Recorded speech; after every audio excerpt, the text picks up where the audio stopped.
درخواست میکنم به این مطلب دقت کنید. یک کتابی رو قبلا معرفی کردم بینتون، من خودم تو مازندرانمون گشتم پیدا نکردم، اما سفارش دادم از تهران، اونا فرستادن.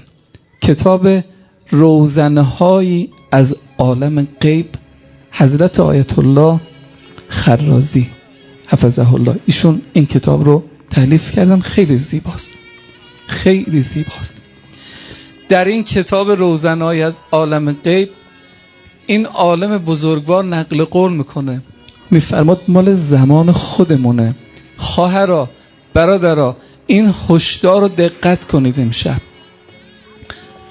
یکی از شهدا، نمیگم از چه شهری، به احترام اون شهر نامی شهید و اون شهرش رو نمیبریم.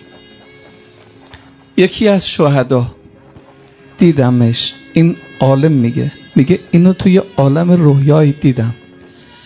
گفتم خوش به حالتون شهدا، شما راحت شدید از این دنیا، شهید شدید و عاقبت بخیر. دیدم یک دفعه ناراحت شد، گفت نه گرفتارم. گفتم گرفتار چی؟ گفت وقتی ما شهید شدیم دست همه ما شهدا یه برگه ای دادم، براءة من النار، برگه آزادی از جهنم، ولی دیدم رو برگه من خط قرمز کشیدن. بقیه رو نگاه کردم، گفتم شما برگه‌تون اینطوریه؟ گفت نه.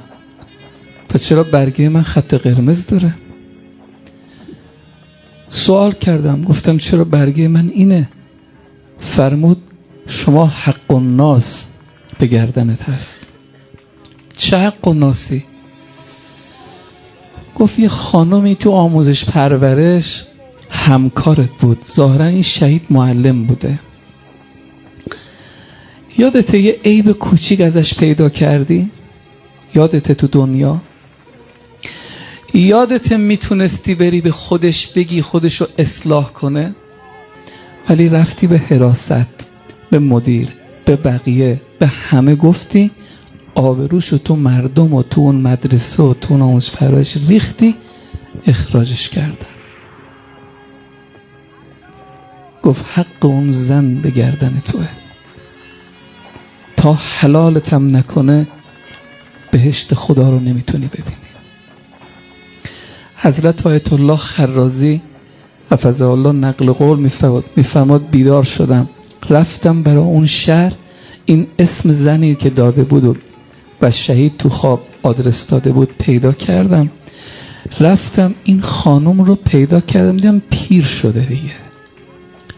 گفتم حاج خانم ببخشید من یه مطلبی به شما بگم، شهید فلانی رو میشناسی؟ دیدم خندید، یه لبخند تلخی زد، گفت شهید؟ من فهمیدم دیگه. گفتم حقیقتا من یه اینطور خوابی دیدم. گفت بله خوابتون درسته. گفتم حاج خانم وقتی که از آموزش پرورش اخراج شدی تا الان حساب کن حقوق چقدر میشه به پول الان مملکت ما، من 3 برابر این پول بهت میدم، شهید و حلال کن. همین یک کار از شما 3 برابر، حتی اگه بیشترم بفرمایید من بهتون میدم. دیدم نگاهم کرد، فرمود که حاج آقا اگه شما چندین برابر این پول رو به من بدید، یه پولی به دنیای من رسید تو پیری من، آبرویی که عمری از من گرفتن و بی آبرو زندگی کردم و چجور میخوای به من برگردونی؟ به خدا قسم من از اون شهید نمیگذرم، تا قیامت در محضر خدا باید به من جواب بده. اون میتونست عیب منو به من بگه، من خودم رو اصلاح کردم، ولی رفت پشت سر من حرف زد، آبروی منو بین همه برد. به خدا قسم نمیبخشم. آی خرازی میفرماد که هر کاری کردیم نبخشید شهید رو، دست خالی برگشتیم. عزیزان من، برادر من، مراقب آبروی هم باشیم، مراقب باشیم چی داره از این زبونمون جریان پیدا میکنه.